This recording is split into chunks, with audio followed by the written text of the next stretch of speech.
예, 하나님 말씀은 마태복음 22장에서 봅니다.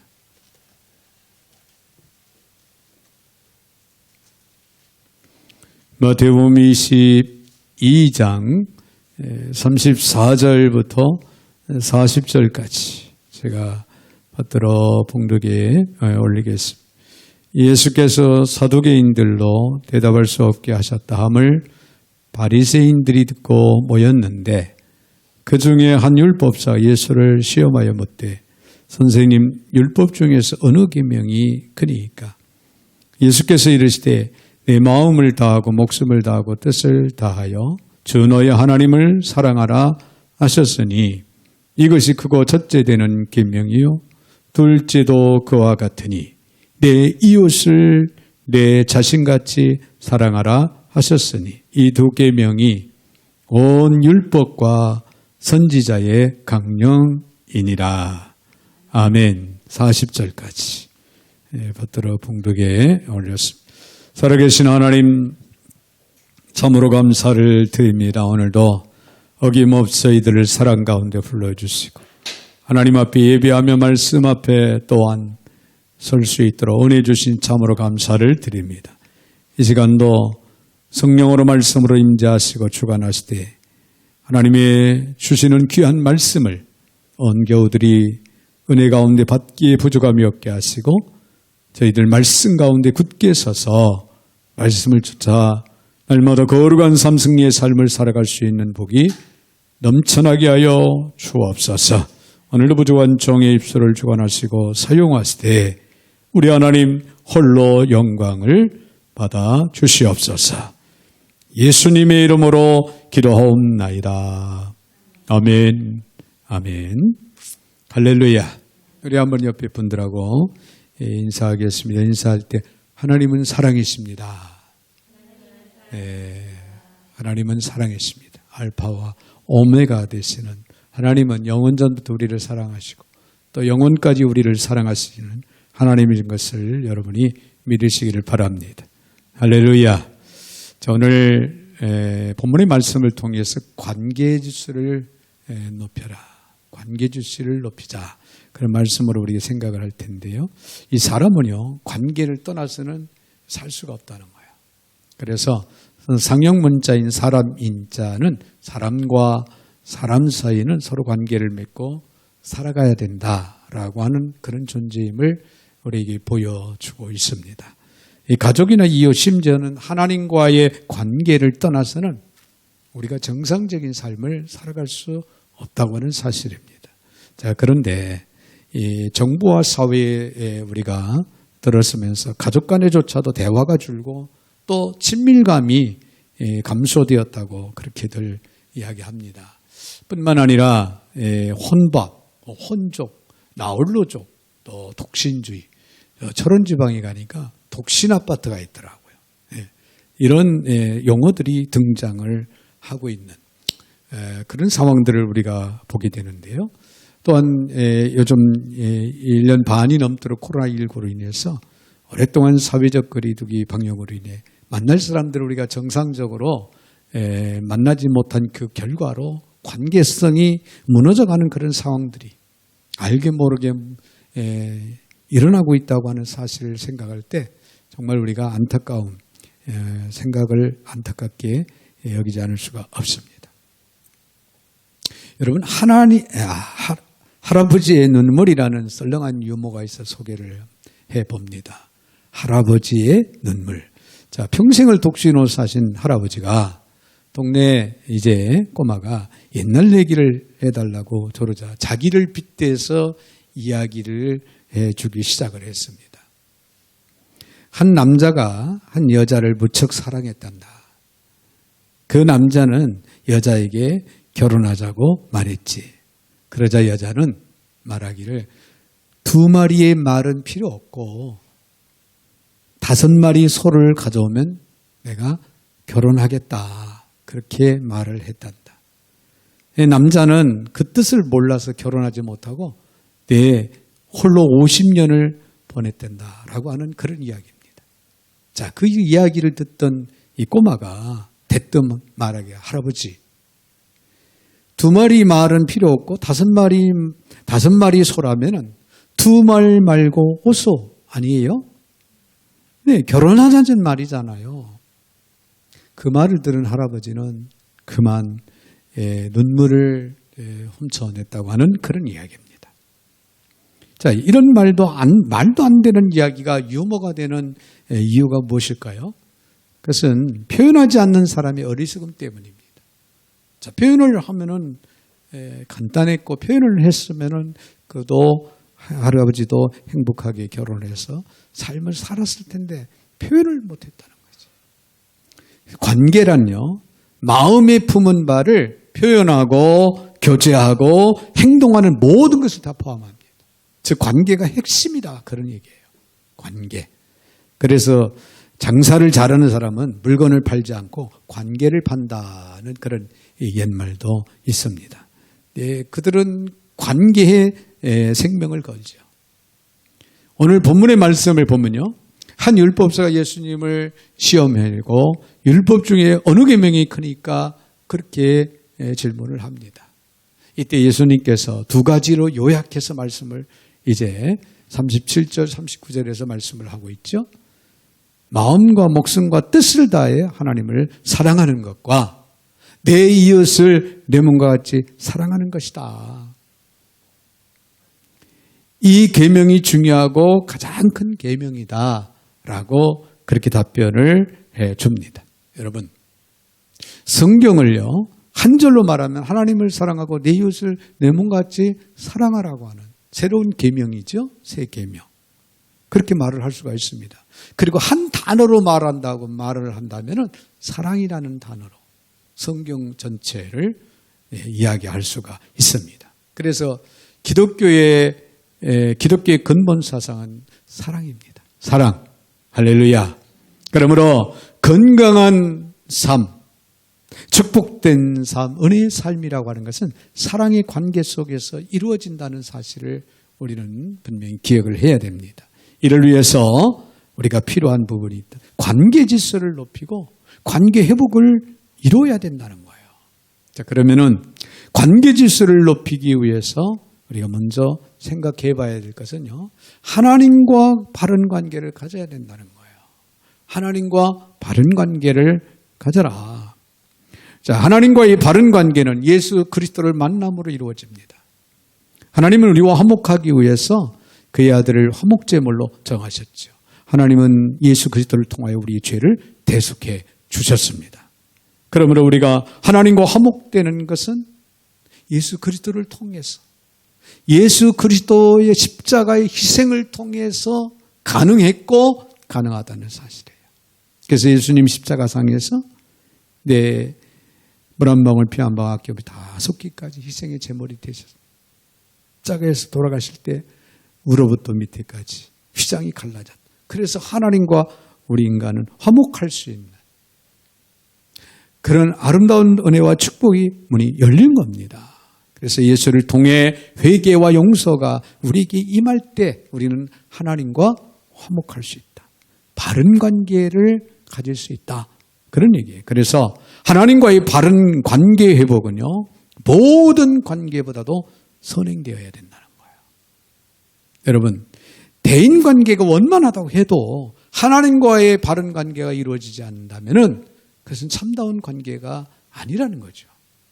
그러므로 우리는 대인 관계도 중요하지만은 하나님과의 관계 회복, 이것이 우선순위가 돼서 하나님과의 관계가 바르게 이루어져야 된다는 사실입니다. 오늘 본문의 37절을 보면은 예수님께서 이러시되 내 마음을 다하고 목숨을 다하고 뜻을 다하여 주 하나님의 너의 하나님을 사랑하라. 주 너의 하나님을 사랑하라. 이는 하나님에 대한 인간의 도리를 제시하고 있는데요.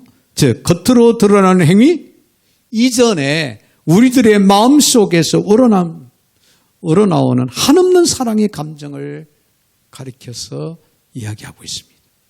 여기 보면은 마음이라고 하는 거, 마음, 카르디아라고 하는데 가식 없는 내면의 진실함을 의미합니다. 우리들의 마음, 가식이 없어야 된다. 하나님을 사랑하는, 하나님을 향한 우리들의 마음이 가식 없는 진실함을 가져야 된다는 거예요. 그리고 목숨, 푸시게라고 하는데 살아있는 육신의 생명을 말하는 거예요. 생명력. 우리의 목숨을 바쳐서 우리의 생명력을 다하여서 하나님을 사랑하라. 할렐루야. 그런 얘기예요. 그리고 뜻, 디아노이라 지성을 의미합니다. 지성. 즉 생각과 지각, 우리의 모든 생각과 모든 계획, 모든 것이 하나님을 향한, 하나님을 사랑하는 그런 심정으로 매사에 우리는 생각하고 일을 계획하고 추진해야 됩니다. 자, 결국에는요, 전 인격을 가지고 온전하게 하나님을 사랑해야 된다. 그렇게 우리에게 가르쳐주고 있습니다. 여러분, 하나님을 사랑하시면 아멘 하시기 바랍니다. 할렐루야. 영원토록. 중국의 북청사변 당시에 일어난 이야기입니다. 한 무리의 폭도들이 어느 마을을 점령합니다. 특별히 교회를 점령하고 신자들을 모두 교회 예배당 밖으로 한 줄로 쫙 세웠어요. 예배당 마당에 한 줄로 쫙 세워. 그리고 강단에 십자가를 떼어서 그 십자가를 신자들 앞에 딱 놓고는 이 십자가를 밟고 지나가라. 그러면은 생명을 살려줄 거다. 너희들은 자유다. 그러나 이 십자가를 밟지 않고 지나갈 때 너희들은 이 자리에서 총살이다. 그러니까 눈치를 보고 있던 두려움 속에 있던 신자들이 너도 나도 한 명, 두 명 십자가를 밟고 지나갑니다. 7명까지 십자가를 밟고 지나갔어요. 그 다음에 순서는 누구였냐면은 어린 이제 소녀의 순서였는데 그 소녀는 갑자기 무릎을 꿇고 눈물로 하나님 앞에 기도하기 시작합니다. 주님, 저들의 죄를 용서하소서. 그렇게 기도하더니 십자가를 비껴 돌아가서 총불이, 총불이 폭도의 그 총불이 앞으로 다가갔습니다. 죽이라 이거예요. 이 모습의 용기를 얻은 나머지 신자들은요, 너도 나도 소녀의 뒤를 따라 모두 함께 죽음을 선택했다고 하는 그런 얘기예요. 어른들조차도 두려워 떠는 그때 한 작고 연약한 소녀가 실로 목숨을 바쳐서 하나님을 사랑한 아름다운 그런 모습의 이야기입니다. 여러분, 지금 현재 아프간 사태로 텔레반에 의해서 아프간 기독교인들과 또 선교사들에게 이런 안타까운 일들이 일어날까 우려가 됩니다. 분명한 것은 인간이 지켜야 할 계명 중 하나님을 사랑하는 것처럼 소중한 것은 없다는 거예요. 우리는 그러므로 전 인격으로 하나님을 사랑할 수 있는 그런 아름다운 하나님의 자녀들, 그리스도인들이 되어야 된다는 거예요. 어떤 상황 속에서도.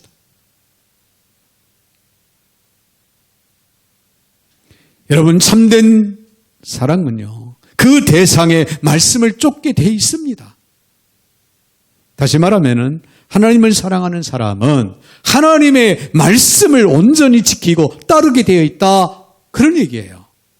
그래서 요한복음 14장 15절에 보니까 너희가 나를 사랑하면 나의 계명을 지키라 그랬어요. 나의 계명을 지키는 자가 진정 하나님을 사랑하는 자다. 그렇게 말씀하고 있습니다. 우리는 여기서 하나님의 사랑과 인간의 사랑을 본질에 있어서 차이가 있다고 하는 것을 기억을 해야 되는데요. 사람을 사랑하는 것은요, 같은 피조물끼리의 사랑이에요. 같은 피조물끼리의 사랑이지만은 하나님을 사랑하는 것은 피조물이 창조주를 사랑하는 거죠. 그렇죠? 피조물이 창조주에 대해서 경배하는 거예요. 따라서 하나님을 사랑하는 사람은 여러분 예배를 소홀히 하면 안 돼요. 예배를 소홀히 하거나 무시하는 잘못을 결코 범해서는 안 된다. 그래서 요한복음 4장 24절에서는 하나님은 영이시다. 예배하는 자가. 즉 피조물들은 예배하는 자인데 하나님은 영이시다. 창조주라는 거죠. 예배하는 자가 영과 진리로 예배할지니라. 할렐루야. 또한 하나님을 사랑하는 자는 계명을 지키는 것을 존귀히 여기고 즐거워해야 돼요. 여러분, 우리가 하나님의 말씀 안에서 살 수 있다는 거, 이거 행복한 일이고 존귀히 여기고 우리는 즐거워해야 되는 거예요. 네? 이번 이 아프간 사태를 바라보면서 어린아이들의 마음속에 대한민국에 태어난 거 너무 감사하다, 이런 생각도 하고 있다는 거 여러분 기억을 해야 됩니다. 우리가 하나님을 믿고 하나님을 경배할 수 있다는 거 엄청난 은혜요, 축복이요.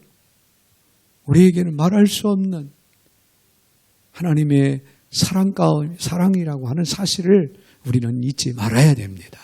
그래서 하나님의 계명을 지킬 수 있다고 하는 거 존귀히 여기고 즐거운 마음으로 지켜라. 그런데 혹시 내가 드리는 예배, 기도, 헌금, 봉사, 이런 일들이 진정한 마음으로부터 우러나오는 것이 아니라 하나의 습관이나 종교적인 행위로 전락하고 있지 않는가, 우리는 돌아봐야 돼요. 만약에 그렇다면은 영적인 삶의 의욕을 잃어가고 있다는 거예요. 여러분, 불신자가요, 신앙인이 되는 것은 참 과정이 힘들어요. 하루아침에 교회 가자, 예수 믿어라 그래서 바로 믿는 사람도 없잖아요. 있지만은 어떤 분들은 3년, 5년, 또 10년을 거쳐서 복음을 전해도 주께로 돌아오지 못하는 안타까움. 그런데 여러분, 신앙인들이 불신자가 되는 건 순간이라는 거예요. 순간이라는 거예요. 그리고 시간이 지나면서 점점 예배에도 무관심하고 성경 읽는 일도 등한히 하고 기도 생활에도 힘이 없고 성도들과의 교제마저도 원만하지 못하게 될 수 있다고 하는 사실을 우리는 생각을 해야 됩니다. 우리가 하나님을 마음으로부터 경배하지 못할 때 이런 불상사가 생겨날 수 있다는 거예요. 따라서 우리는 하나님을 마음으로부터 경배함으로써 말씀을 깊이 묵상하고 그것을 자신의 삶에 그대로 적용하고 실천하기 위해서 남달리 노력하고 애써야 된다는 거예요. 여러분, 누가 내 건강을 지켜줍니까? 본인 스스로가 건강관리를 잘 해야 되는 거예요. 가장 기본적인 거 아닙니까? 우리들이 영적인 성수, 영적인 건강을 위해서는 어떻게 해야 됩니까? 우리 본인 스스로가 노력을 해야 되는 거예요. 우리의 부족한 부분들은 성령을 의지하고, 그러기 위해서 열심히 여러분들이 성경을 읽어야 돼요. 성경을 읽어야 됩니다. 네, 월간 목회를 제가 그렇게 훑어보면서 어느 목사님의 고백이, 평소에 일반적인 생활 모습을 이제 기자가 물어보니까 인터뷰에서 그렇게 대변하는 모습을 소리를 들었습니다. 아침에 일어나면은 새벽 예배를 갔다 와가지고는 새벽 예배를 끝나고 그때 아니면 기도할 시간이 없다는 거예요. 특별히. 그러니까 새벽 예배 드리고 기도하고, 그리고 집에 돌아와 성경을 읽는다는 거예요. 성경을 한 장 읽고, 그리고 출근을 해서 직원들 오고 또 성경을 3장을 읽고, 집에 돌아와서 퇴근해서 또 주무시기 전에 성경 한 장을 읽고, 그런다고 해서 성경을 많이 읽는 것도 아니에요. 그러나 중요한 것은 매일매일 꾸준하게 자기 영성을 위해서. 설교 준비할 때는 당연히 또 성경을 읽지. 여러분, 스스로가 자기 영성을 위해서 그렇게 노력을 해야 된다는 거예요. 노력해야 한다는 거예요. 열심히. 여러분, 기도 생활 꾸준히 해야 됩니다. 성도들과의 교제 매우 중요해요. 여러분, 코로나 때문에 만나지 못하면 전화상으로라도 서로 교제를 할 수 있는 이런 아름다움이 있어야 돼요. 이것이 마음을 다하고 뜻을 다하고 목숨을 다하여 주 하나님을 사랑할 자의 모습이고 삶입니다.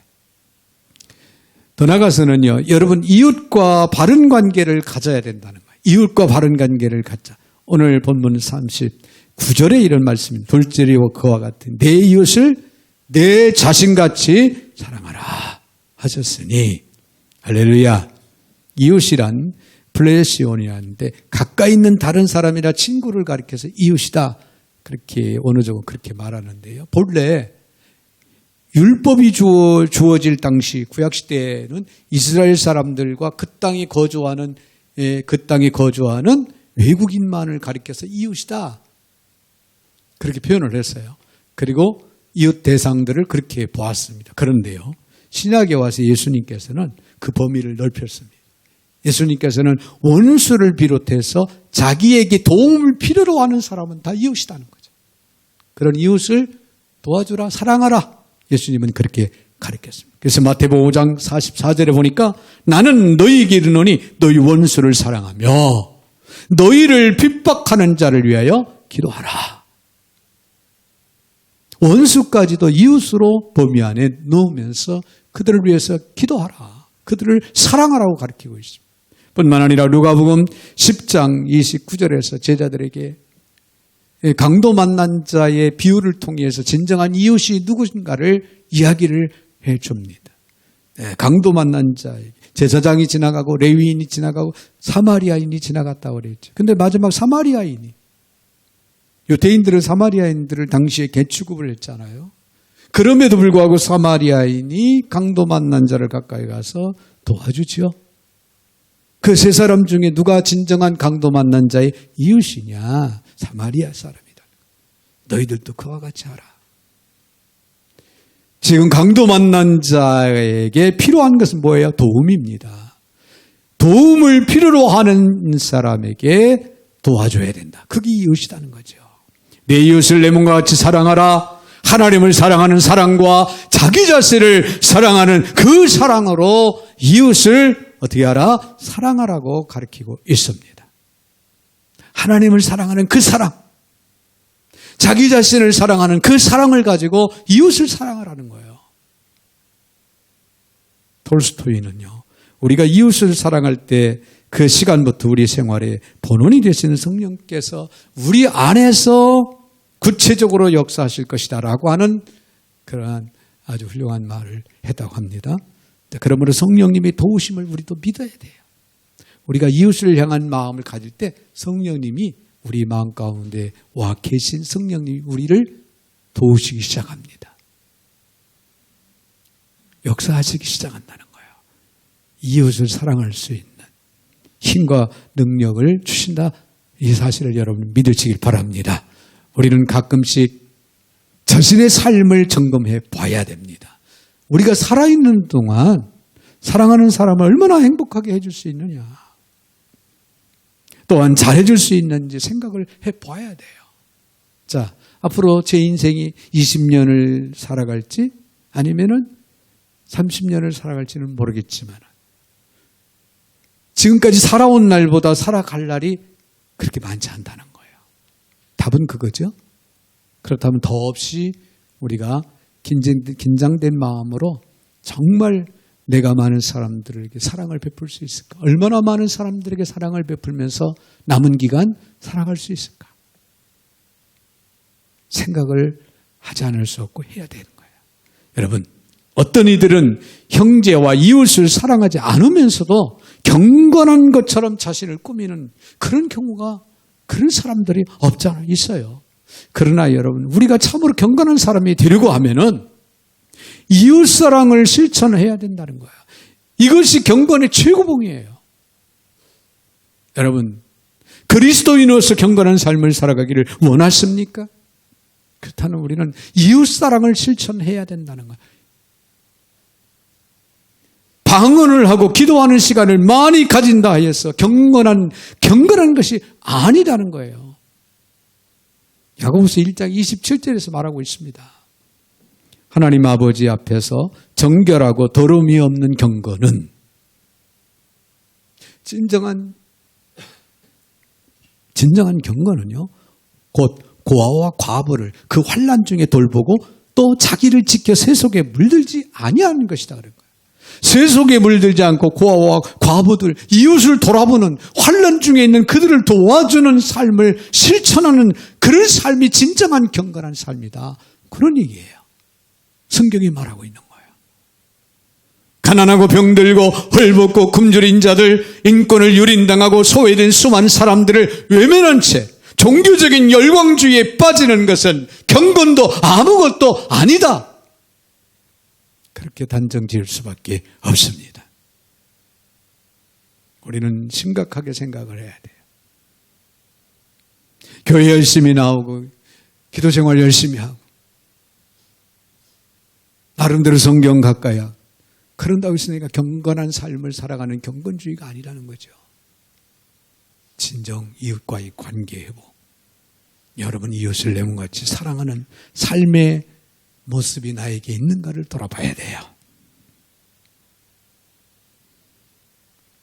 따라서 주님을 모르고 죽어가는 영혼이 있다면 그의 불신앙을 나의 문제로 생각해야 됩니다.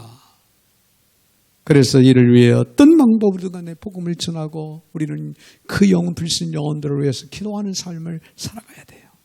또 물질 어려움을 받는 이웃이 있다면 그 어려움을 내 어려움으로 여기고 도와줄 수 있는 마음, 그런 자세를 우리는 가지고 살아가야 돼요. 요한일서 3장 17절에서 누가 이 세상의 재물을 가지고 형제의 궁핍함을 보고도 도와줄 마음을 닫으면 하나님의 사랑이 어찌 그 속에 거하겠느냐. 여러분, 남의 말로 받아들이지 마세요. 나를 향한 주님의 음성으로 듣는 지혜가 있어지기를 주의 이름으로 축원을 드립니다. 내 몸이 얼마나 귀합니까? 내 몸이 얼마나 소중합니까? 바로 그와 같이 이웃을 소중하게 여기라. 내 몸을 소중하게 여기는 것처럼 이웃을 내 몸과 같이 여기라. 성경은 오늘도 말하고 있습니다. 고든 맥도날드 목사님이 계셨는데 그 목사님이 현대인의 삶의 유형을 두 가지로 이렇게 이야기를 했는데 그 첫째 유형은 소명에 따라 살아가는 사람들이 있고 또 쫓겨다니는 삶을 살아가는 사람들이 있다. 그렇게 표현을 했다고 합니다. 자, 오늘을 사는 대부분의 사람들은 왜 사는지, 무엇 때문에 사는지 인식하지 못한 채 그날그날 충동적으로 쫓겨다니며 살아가요. 이런 사람들에게 고통받는 이웃이 보일 리가 있겠습니까? 이웃을 향한 마음을 가질 마음의 여유가 있겠냐 이거예요. 그런데 어떤 사람들은 늘 소명에 따라 살고 있어요. 여러분, 우스운 얘기했지만은 들고양이 요즘 많잖아요. 근데 가끔 이제 그런 모습을 봅니다. 들고양이 밥을 줄러 다 바리바리 싸들고 와가지고 그 밥을 다 고양이들이 와서 먹을 수 있도록 그렇게 다 정성껏 다 이렇게 그러고 가시는 분들. 남자분들은 거의 못 본 것 같아요. 보통 여자분들, 주부들. 얼마나 정성스러운지 몰라요. 다른 사람들이 뭐라고 할까봐 눈치 보면서 그런 모습. 그러면서도 그 돌고양이들을 아끼고 사랑하는 마음으로 막 정성껏 그렇게 주는 그런 모습. 일종의 소명이 있는 거예요. 일종의 소명이 있어요. 그 짐승들에 대해서. 여러분, 이런 우리가 영적인 소명이 있다라고 하면 이 소명에 따라 산다면 매사의 생각과 우리가 바라보는 그 초점이 어딜까요? 이웃이에요. 이웃이 될 수밖에 없는 거예요. 이웃의 어려움을 당하는 사람이 있으면 그냥 지나치지 못하는 소명이 있는 사람들. 어떤 방법으로든 간에 내가 할 수 있는 한 최선을 다해서 힘이 돼주고 도와줘야 된다. 그 마음이고 그런 삶을 살아가는 사람. 그런 유형이 있다. 이 두 가지 유형의 삶 사이에서 우리는 왔다 갔다 하지 않습니까? 그래요? 어느 때는 외면하고 싶고 어느 때는 정말 불쌍히 여기고 도와주고 싶은 그게 우리의 현실, 우리의 삶의 모습이 아닌가. 우리 인생 하나님 앞에서 고백을 드리지 않을 수가 없습니다. 그러나 마태복음 5장 13절에 주님은 산상 그 소원에서 가르치기를 뭐라고 그랬어요? 너희는 세상의 빛이다. 할렐루야. 세상의 빛이라 말씀. 그 빛은 우리의 착한 행실이라고 가르칩니다. 우리의 착한 행실, 이웃을 돌아보는 행실, 그것이 세상에 빛을 발하는 길이다. 그것을 통해서 하나님께 영광을 돌리라고 그렇게 가르쳐주고 있습니다. 이웃과 바른 관계를 가져야 할 이유가 바로 여기에 있는 거예요. 우리는 하나님께서 세상의 빛으로 세워주었어요. 착한 이웃을 돌보는 착한 행실로 우리는 내 빛의 역할을 감당해야 되는 거예요. 그것이 곧 하나님께 영광을 돌리는 길이고 우리가 감당해야 할 사명입니다. 한 가지 더 우리가 생각해야 할 말씀은요. 자신과 바른 관계를 가져요. 하나님과의 바른 관계, 그리고 이웃과의 바른 관계, 그리고 자신과의 바른 관계를 가져라. 자, 인생의 성패는 결국 자기 자신을 어떻게 관리하느냐에 달려있다. 그렇게 해도 관이 아닙니다. 사람이요, 출세하고 성공하는 일은 쉬운 일은 아니겠지만은 더 어려운 일이 있어요. 그건 뭡니까? 더 어려운 것은 그 일을 지속적으로 유지해야 한다는 거예요. 이게 더 어렵다는 거예요. 인기가, 하루아침에 인기가 높아지면은 그거 관리하기 보통 쉬운 게 아니에요. 수많은 사람들이 그래서 일약 스타가 되었다가도 낙하하는 그런 경우는 결국 자기 관리가 잘못됐다는 거예요. 자기 관리를 잘못해서 그 원인을 거기에서 찾을 수가 있습니다. 예를 든다면 도덕성 문제로 하루아침에요. 명예가 실추되는 그런 모습들 우리 얼마나 많이 봅니까? 정치인들 특별히. 정치인들. 요즘에는 교육자고 없어요 다. 아차하면은 그냥 명예가 훼손되는, 실추되는 그런 모습들을 보는데 또 한 가지는 건강을, 하루아침에 건강을 관리하지 못해서 잃어버리면 어떻게 돼요? 명예고 권세가 없어요. 모든 거 다 잃어버리는 거예요. 그래서 요즘에는 이모티콘에도 저도 거기에 있는데 건강이 최고요. 이제 나이가 나인 만큼 그 이모티콘을 제가 자주 씁니다. 건강이 최고라. 여러분, 그런 면에서 대신 관계, 하나님과의 관계, 대인 관계, 이웃과의 관계, 못지않게 자아 관리 매우 중요하다는 것. 할렐루야. 다른 사람에 대한 존경이나 사랑은요, 먼저 자기를 사랑하는 데서 비롯된다는 사실을 우리는 결코 부인할 수가 없다고 하는 얘기예요. 자기에 대한 자긍심이 없는 사람은 때로 열등감에 빠져 다른 사람들보다 항상 칭찬받기만을 원해요. 자기는 다른 사람들을 높여주고 인정해주고 존경해주고 칭찬하지 않고 자신만 받으려고.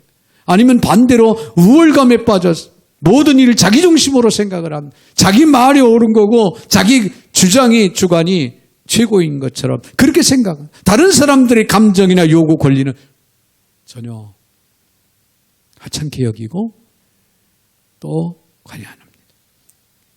그리고 자기 뜻대로 일이 되지 않으면 화를 내기 시작합니다. 심하면 우울증이나 강박장애 증상을 보이게도 되지요. 자, 이런 경우는 결국 자기를 있는 그대로 수용하고 받아들이지 못하는 미성숙한 데서 온다는 거예요. 그래서 자기 관리가 필요하다는 거예요. 넓은 마음을 가지고 많은 사람들을 포용할 수 있는, 그리고 우리의 생명, 목숨, 뜻을 다해서, 마음을 다해서 하나님을 사랑할 수 있는 우리 자신들이 되기 위해서 자기 관리가 또 매우 중요하다는 것. 자기 자신을 얼마나 애정을 가지고 올바르게 보느냐에 따라서 인생을 얼마나 만족하게 살 수 있느냐가 결정이 된다는 것. 이처럼 자기를 사랑하는 이 일은 하나님 사랑이나 이웃 사랑 못지않게 그래서 중요하다는 거예요. 단지 그 사랑은 자기만을 위해 이기적이고 정욕적인 사랑이 아닌 자신을 존중하고 사랑하는 일종의 자존감을 잃지 않기 위한 사랑입니다. 여러분, 우리는 다 하나님의 위대한 창조물이에요. 할렐루야. 하나님이 나를 볼 때는 위대한 작품이라는 거죠. 그래서 우리를 부르셨어요. 불러 세워주셨잖아요. 예수 안에서. 그래서 하나님의 백성, 하나님의 자녀로 삼으셨어요. 그러므로 우리 자신들을 바라볼 때 우리는 대단하고 위대한 거예요. 여러분, 우리가 주 안에서 자존감을 가져야 돼요. 할렐루야. 이웃사랑 못지않게 중요한 거, 자기 자신을 사랑하는 거야. 자, 내가 변하면요, 가정도 변하고 이웃도 변하고 더 나가서 사회도 변합니다. 그러므로 우리 자신을 잘 관리하는 지혜가 또한 필요하다는 것을 잊지 마시기를 바랍니다. 사랑하는 여러분, 우리는 최선을 다해서 하나님을 사랑하고 또한 이웃을 내 몸같이 사랑해야 합니다. 우리의 삶은 크게 이 두 가지 범주에서 벗어나면 안 되는 거예요. 이게 우리 그리스도인들에게 주어진 새로운 계명이기도 합니다. 교회에 와서는 그러므로 봉사와 헌신을 통해 하나님을 여러분 뜨겁게 사랑할 수 있는 저와 여러분이 되셔야 되고요. 사회에 나가서는 가난하고 헐벗고 굶주린 많은 고아와 과부 같은 많은 돌봄을 필요로 하는 많은 사람들을 돌보아줌으로 이웃사랑을 실천하는 삶을 신실하게 살아갈 수 있는 저와 여러분들이 되어야 돼요. 아울러 자신과의 바른 관계 회복을 위해서 날마다 자신을 사랑할 수 있는 그런 저와 여러분이 되어야 될 줄로 믿습니다. 아무쪼록 금년 한 해가 가기 전에 우리의 관계 지수를 확인해 보시기 바랍니다. 그리고 관계 지수를 높이시기 바랍니다. 그리고 그 궤도를 수정해서 올바른 행보를 다시금 내딛는 저 관계 지수를 높이는 그런 축복이 저와 여러분에게 있어지기를 바랍니다. 이것이 우리를 향하신 하나님의 선한 뜻이라고 하는 사실을 믿으시기를 주님의 이름으로 축원드립니다. 거룩하신 하나님, 참으로 감사를 드립니다. 오늘도 저희들을 극진히 사랑하셔서 주의 이름으로 불러주시고 예배하며 말씀 앞에 설 수 있는 은혜를 주신 하나님, 오늘도 주신 귀한 말씀, 하나님을 사랑하고 내 이웃을 내 몸같이 사랑하시라는 귀한 말씀을 마음에 새기며 아름다운 관계를 날마다 유지해 나가기를 원하여 결단 고백하는 사랑하는 성도들에게 하나님의 은혜가 날마다 충만하게 넘쳐날 수 있도록 복을 더하여 주옵소서. 예수님의 이름으로 축복하며 기도하옵나이다. 아멘.